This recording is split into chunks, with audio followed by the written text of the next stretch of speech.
गांव में एक ऐसा मोड़ था जहां लोग जाने से भी कतराते थे। कोई उस मोड़ की बात भी करे तो उसका चेहरा उतर जाता था। उस मोड़ पर जाने की इजाजत सिर्फ दिन में थी, रात में जाना सख्त मना था। लोगों का मानना था कि वहां सुमति नाम की चुड़ैल की आत्मा भटकती है, जो आम इंसान का रूप धारण कर लेती थी और देखने में बेहद डरावनी थी। कुछ समय बाद रोहित का ट्रांसफर इस गाँव में हुआ। वहाँ के फॉरेस्ट डिपार्टमेंट के ऑफिसर ने उसे चेतावनी दी, सर आप इस गाँव में नए हैं, इसलिए रात के समय उस मोड़ पर कभी न जाएं। वहाँ सुमति की आत्मा भटकती है। ये सुनकर रोहित को अजीब सा लगा। फिर भी एक रात एक पति पत्नी ये सब जानते हुए भी उस मोड़ की ओर चले गए। आधे रास्ते पर पति अपनी पत्नी को एक सुंदर झरने के पास ले गया। तभी उसे एक अनजान लड़की दिखाई दी। वह उसे आवाज देने लगा, लेकिन जब उसने ध्यान से देखा तो उसे अपनी पत्नी का हमशक्ल नजर आया। ये देखकर वह घबरा गया। तभी वह लड़की एक डरावने रूप में बदल गई। सुबह होने पर यह खबर पूरे गांव में फैल गई। जब पति ने अपनी पत्नी के हमशक्ल को देखा तो वह पूरी तरह से स्तब्ध रह गया, क्योंकि वह उसकी पत्नी नहीं बल्कि सुमति की आत्मा थी। सुबह होते ही यह बात पूरे गांव में फैल गई। गांव वासियों और वहां के पंडित ने मिलकर उस आत्मा को शांत करने के लिए पूजा पाठ और अनुष्ठान किए, ताकि वह किसी को हानि न पहुंचाए। उसी समय गांव में दुर्गा पूजा का मेला लगा हुआ था। सभी लोग मेले में नृत्य, संगीत और उत्सव का आनंद ले रहे थे। पूरे गांव में खुशी का वातावरण था। इसी बीच एक व्यक्ति मेला का आनंद लेकर उसी मोड़ से अपने घर की ओर जाने लगता।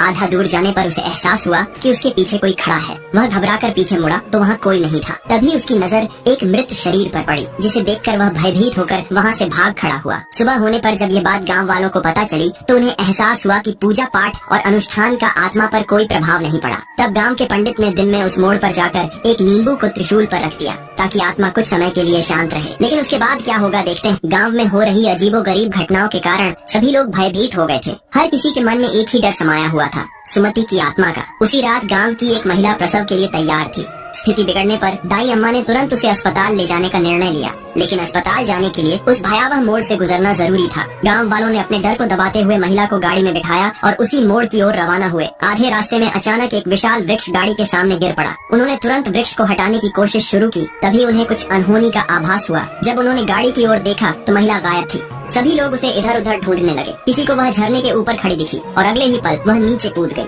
उसी समय किसी और को वही महिला दिखी, जिसका आधा शरीर जमीन में धंसा हुआ था। ये सब कोई और नहीं, सब सुमति का छलावा था। लेकिन सुबह होने पर सभी हैरान रह गए, क्योंकि महिला और उसका नवजात बच्चा सलामत था। यह रहस्यमयी घटना गाँव वालों के लिए एक अनसुलझी पहेली बन गई। अब आगे क्या होगा देखते हैं नेक्स्ट पार्ट में।